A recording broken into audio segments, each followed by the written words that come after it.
So this year for our Sharing the Planet unit, the EY1 embarked on their first field trip ever.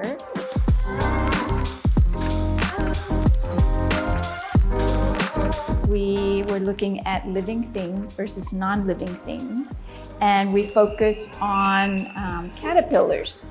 So the students got to observe the caterpillars as it went through its different stages until it became a butterfly, and they even got to hold some in their hands and touch and ask questions.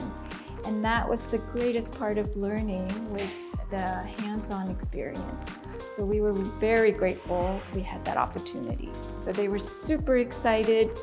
We were lucky that we had some parents who volunteered to support us. It was like having our classroom outside.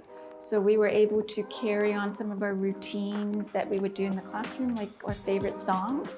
And so whenever there were a down moment or we were waiting for the logistics to work out, the children were ready and we could sing songs with them, and they're engaged the whole time. So that made it for a really positive experience.